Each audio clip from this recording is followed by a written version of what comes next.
Welcome to Insightful Odyssey. Here we explore timeless literature, its deep meanings, and its relevance today. If you're passionate about books and critical analysis, join us. Like, share, and subscribe for thought-provoking content every week. It's amazing how a book written so long ago can still feel so relevant today, you know? Yeah. We're diving into George Orwell's 1984. It's a novel that explores a totalitarian society, a chilling reality.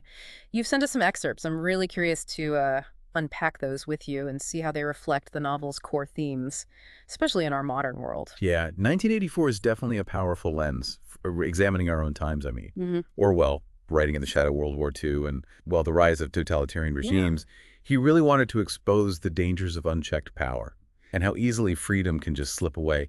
He paints a picture of Oceania, a world consumed by constant surveillance, where Big Brother and the party control every aspect of life. And within that world, we meet Winston. Right. He's not some superhero leading a rebellion or anything. He's an ordinary man. Works for the Ministry of Truth. Kind of ironic, isn't it? Because his job is to distort the truth. Yeah, it's quite a paradox. But within him, there's this flicker of rebellion, a desire for something more. It's almost as if that ordinariness makes his struggle even more relatable, I think. He's trapped in this system, surrounded by people who've just, accepted the party's version of reality, yet he can't silence the voice inside that screams for truth and freedom. Yeah, I see that. One of the excerpts you highlighted was Winston writing down with Big Brother in his diary, such a simple act, but in Oceania, it's incredibly dangerous. Wow. This hidden diary becomes his sanctuary, a space for him to be honest with himself, to hold on to his own thoughts when the party seeks to control everything. That makes me think about privacy and free speech, themes that are so relevant today. It's like Orwell anticipated our anxieties about surveillance and data collection. I mean, we're surrounded by technology that tracks our every move, listens to our conversations. It makes you wonder, how much of our own truth is really our own? And how much is shaped by the information we consume? It's definitely a question worth pondering. In 1984, the party controls the narrative. They rewrite history, manipulate facts, use propaganda to control people's perceptions. It's scary to think about. Winston's job at the Ministry of Truth directly exposes that mechanism, showing how easily truth can be twisted to serve those in power. He's literally changing the past, making it align with the party's current agenda. The concept of doublethink is so central here. It's the ability to hold two contradictory beliefs at the same time and accept both as true. That must be incredibly difficult to navigate. Does Winston ever question his own sanity, his grip on reality? Especially since the party even controls the language people use with Newspeak. You mentioned that earlier. Oh, absolutely. He constantly doubts himself in a world where objective truth is constantly under attack. It's almost impossible to trust your own perceptions. Right. That's one of the most insidious things about the party's control, I think. It creates a climate of fear and self-doubt, making it even harder to resist. So it's like a vicious cycle. Exactly. Okay, so how does Newspeak fit into all of this? One of the most chilling aspects of Newspeak is that it aims to narrow the range of thought. By reducing the number of words and concepts available, the party essentially tries to make it impossible to even think rebellious thoughts. That idea is both fascinating and terrifying.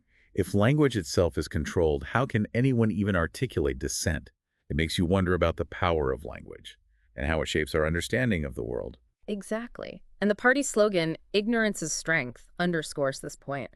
They want to keep the masses ignorant, because if they can control what people know, they can control how they think and act. This directly relates to your own highlighted excerpt about the proles. They represent the majority of the population, and yet they're largely apolitical, more concerned with daily survival than with challenging the system. I see what you mean. Do you think Orwell is implying something about the role of the masses in resisting tyranny? I'm not sure. It's interesting that he portrays them as, well, both susceptible to the party's propaganda, like with the lottery, for example, but also potentially possessing a kind of primal human spirit that could resist control. Like that excerpt you mentioned where Winston hears the prole woman singing. There's a sense of hope there, even though it's fragile. That's what makes 1984 so thought-provoking. It presents these complex ideas about power, control, and resistance. But it doesn't offer easy answers. It forces us to ask ourselves tough questions about our own society, our own willingness to conform, and our responsibility to fight for what we believe in. And where does Winston's relationship with Julia fit into all of this? It seems like a very human response to such dehumanizing circumstances.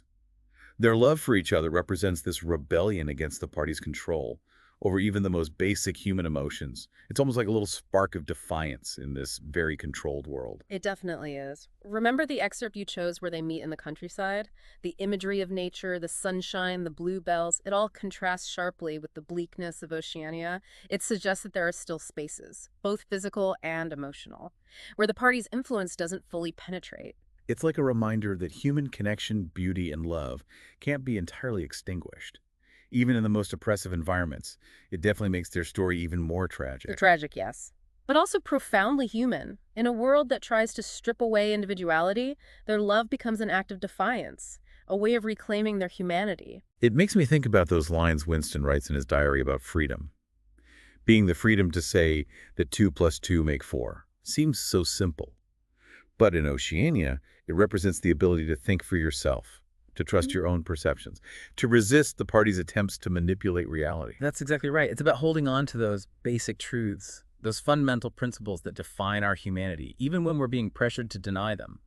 And that struggle, that fight for individual freedom, it's as relevant today as it was when Orwell wrote 1984. Okay, this is getting really interesting. Let's take a closer look at some of those specific excerpts you highlighted and see how they shed light on these themes.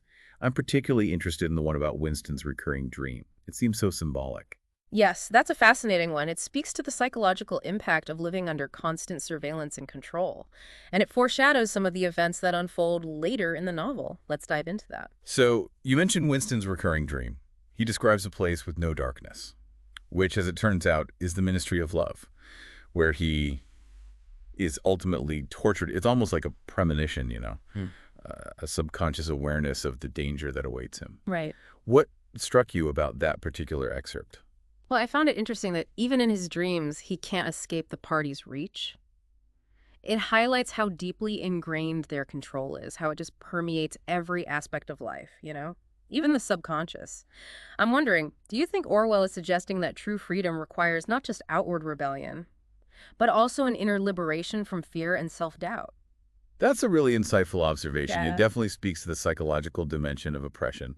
The party doesn't just want to control people's actions, right? It wants to control their thoughts, their beliefs, their very sense of self. Oh. And that's what makes Winston's struggle so compelling. He's fighting on two fronts, against the external forces of the party and against the internal forces of fear and self-censorship. It's like he's constantly battling his own instincts, to conform, Yeah. to just accept the party's version of reality. Exactly. And that's one of the most relatable aspects of his character, I think. We've all experienced those moments where we've questioned our own beliefs, where we've felt pressure to conform to the expectations of others, or where we've been afraid to speak our minds. That's true. You also mentioned earlier the excerpt about the Pearl woman singing. You pointed out this sense of hope. But at the same time, Winston also sees the proles as being easily manipulated by the party, distracted by things like the lottery and cheap entertainment. Do you think Orwell is contradicting himself here? Not necessarily. I think he's presenting a complex and nuanced view of human nature. The proles represent both the potential for resistance and the susceptibility to control. They have this raw, uncorrupted humanity that could be a source of strength, but they're also vulnerable to the party's propaganda and their own apathy. It's like they have the potential to be a powerful force for change, but they lack the awareness or the motivation to act on it. That's a key point. And it raises questions about the role of education and awareness in resisting oppression. Can people truly be free if they're not even aware of the forces that are controlling them? That's a good question. That makes me think of another excerpt I found particularly striking. It's the one where Winston reflects on the nature of truth. He writes, "Freedom is the freedom to say that 2 plus 2 make 4. If that is granted, all else follows." It seems like such a simple statement, but it has such profound implications. It speaks to the very core of what the party is trying to destroy. The ability to think critically and independently, to trust your own perceptions, to hold on to objective truth even when it's being denied. The party's goal is to create a world where 2 plus 2 equals 5, or anything else they deem necessary. Wow. And Winston's defiance, his insistence on holding on to those basic truths, it becomes a powerful form of resistance. It's like he's saying that even in the face of overwhelming power, we have a responsibility to defend what we know to be true. Exactly. And that's a message that resonates deeply today. In a world where we're bombarded with information from all sides, where truth is often contested and manipulated, it's more important than ever to cultivate critical thinking skills, to be discerning consumers of information, and to have the courage to speak out against falsehoods. And that brings us to the ultimate betrayal. The realization that O'Brien, the inter-party member Winston thought was an ally, is actually a member of the thought police. That scene in the room above Mr. Charrington's shop where they're arrested, it's just devastating. It's a turning point in the novel, a moment where Winston's hope is shattered. The fact that O'Brien, someone he trusted, turns out to be the enemy, well, it just reinforces the insidious nature of the party's control. It demonstrates how easily they can infiltrate even the most private spheres of life, turning trust and loyalty into weapons against the individual. It's interesting that you highlighted that specific excerpt, because it seems to connect to the theme of surveillance that we were discussing earlier. The party has eyes and ears everywhere, even in seemingly safe spaces. Does this make you think about your own experiences with technology and privacy? Absolutely. In today's world where our digital footprints are constantly being tracked and analyzed, where algorithms curate the information we see and the people we interact with, it's easy to feel like we're living in a panopticon of sorts. It's a constant reminder that we need to be mindful of our online behavior, to protect our data, and to be aware of the ways in which technology can be used to manipulate and control us. It makes Winston's struggle even more relevant, doesn't it? He's fighting against a system that's designed to break him, to strip him of his individuality, to make him conform. And yet, there are moments where he refuses to give in. Yes, those moments of defiance are what make his story so compelling. Even when he's being tortured in the Ministry of Love, there's a part of him that clings to his own truth, to his own humanity. It's a reminder that the human spirit is incredibly resilient, even in the face of overwhelming adversity. Okay, this is all incredibly thought-provoking. Let's move on to the next part of our deep dive and delve into some of the specific literary techniques Orwell uses to create this chillingly realistic dystopian world.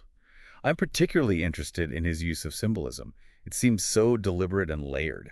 I agree. Orwell was a master of using symbolism to convey complex ideas and to create a sense of atmosphere.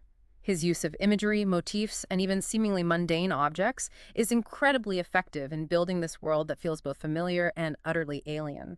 So, you mentioned Orwell's use of symbolism. One thing that stood out to me in the excerpts you chose was this contrast between the drab, oppressive world of Oceania and those brief moments of beauty and connection that Winston and Julia experience, particularly, during their meeting in the countryside. It's like nature itself becomes a symbol of hope and resistance. What do you make of that? Yeah, that's a really astute observation. Orwell deliberately juxtaposes the stark, sterile environment of Oceania with the vibrant natural world outside the city.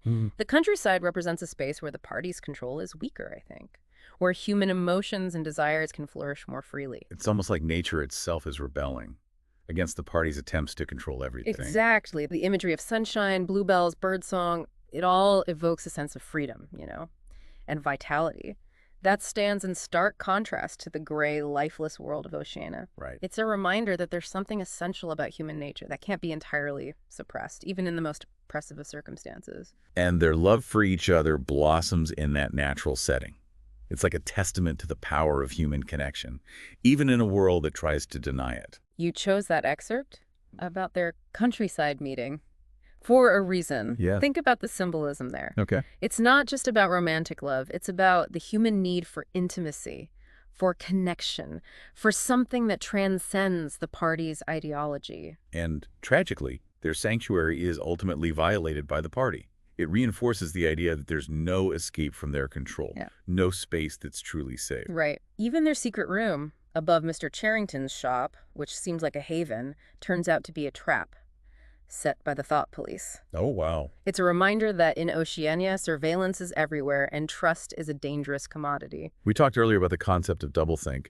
One example that really struck me was Winston's job at the Ministry of Truth, where he's constantly altering the past to fit the party's narrative. It seems like the ultimate act of self-deception, right? Of denying reality itself. It's one of the most chilling aspects of the novel, I think. Winston knows he's fabricating lies, but he forces himself to believe them, to accept the party's version of truth, even when it contradicts his own memories and experiences. Yeah. He talks about it as a kind of mental contortion. Mm. of twisting your own mind into a pretzel. And that's the point. Doublethink isn't just about accepting contradictory ideas. It's about um, deliberately erasing the distinction between truth and falsehood, Hmm. about willingly surrendering your own critical thinking faculties to the party. It's a terrifying thought, Mm. especially when we consider how easily we can be manipulated by information in our own world, with the rise of misinformation and propaganda online. Absolutely. 1984 serves as a cautionary tale about the dangers of blindly accepting information, without questioning it, without verifying its source, without considering different perspectives. It's about recognizing the subtle ways in which language can be used to manipulate us, to shape our perceptions of reality, to make us doubt our own senses. Exactly. Orwell was incredibly prescient in his understanding of how language can be weaponized to control thought and behavior. So knowing all of this, how do we resist? How do we protect ourselves from these kinds of manipulations in our own lives? Well, I think one of the most important things is to cultivate critical thinking skills, to question everything, to seek out diverse sources of information, to be aware of our own biases, and to be willing to change our minds when presented with new evidence. It's about being active participants in the search for truth, not just passive recipients of information. Right. And it's about recognizing that truth is often complex and multifaceted, that there's rarely a single definitive answer. It's about embracing nuance, about being comfortable with ambiguity, about recognizing that the world is rarely black and white. Exactly. And it's about having the courage to speak out against injustice, even when it's uncomfortable or inconvenient. Because silence can be a form of complicity. And speaking truth to power is an act of resistance. That's a powerful message that we can all take away from 1984. Even though the novel ends on a note of despair, it also offers a glimmer of hope. Because even in the darkest of times, the human spirit endures, the desire for freedom persists, and the fight for truth continues. That's something worth fighting for, something worth believing in. Well, this has been an incredibly insightful deep dive into 1984. Thanks for sharing your thoughts and insights with us today. It's been a pleasure. And to all of you listening, we encourage you to continue exploring the themes and ideas we've discussed today. What resonated with you most? What parallels do you see between the world of 1984 and our own society?